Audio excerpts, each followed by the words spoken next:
Hi there. Hi, Edward. From Chile. How are Good you? to see you again. Good to see you, Edward. Congratulations on your movie. Thank you so much. Thank you. You're very kind.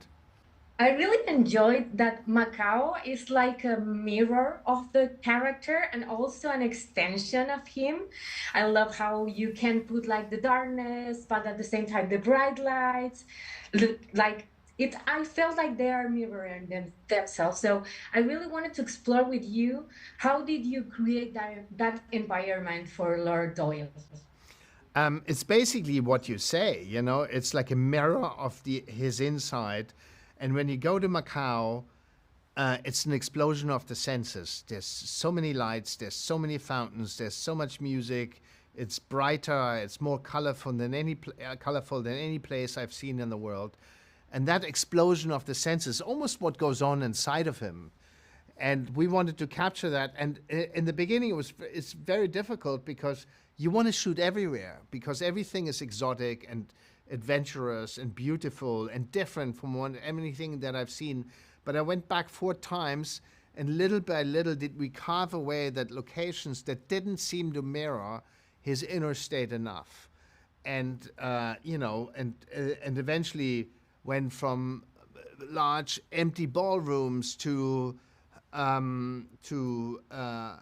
big casino floors, to temples, to basically capture the tug and pull, the push and pull inside his body. Amazing. And this was completely different. I remember that for Conclave you create the Vatican in Cinecittà, and here you have 1 to 4 hours to film in a real casino, I guess. So how was the challenge to do it everything in 4 hours with all the crew, with sequences that are really long? So I would love to explore that. I think that was always there was always the danger of when we shot on the casino floor that a high roller might come in and basically we would be kicked out because we didn't make the casino money. There's people coming and gambling and they want the floor. Then when they gamble and spend a lot of money, they want the floor. They're the customer and the customer is king. So there was always the danger, and so I was very nervous during shooting that we would lose the opportunity to shoot in a certain place. And so we constantly were on sort of eggshells, think like, hopefully today we can make it. But luckily we made every single day and every single shot that we planned on getting. And how did you explore those scenes? Because I imagine that there's a lot of rehearsal behind, of course, but when you have too short time, you have to try to prove it all and try it all. So there is something in the movie that you find in the moment that you were filming. Yeah, well, actually, you know what? Most of it was planned. It was really planned. There was no, I mean, then on the day, you always see something like you see a gambler, or you see a bird, or you see a dripping tree, or something that inspires the film. But most of it, I really like planning the film and giving it an architecture and not capturing something documentary style.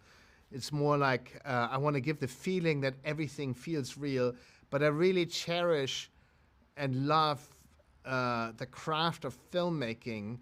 That means that you have so many great people, heads of departments, craftspeople, artists that bring whatever they do best to make every single frame the best it can be. So I really enjoy that process of filmmaking, of trying to create perfect images. Definitely. And let's talk about the protagonist to wrap up. Colin Farrell has an amazing arc of character, and we can see all his emotion like in the shoes of Laura Doyle. So how was it to work with Colin?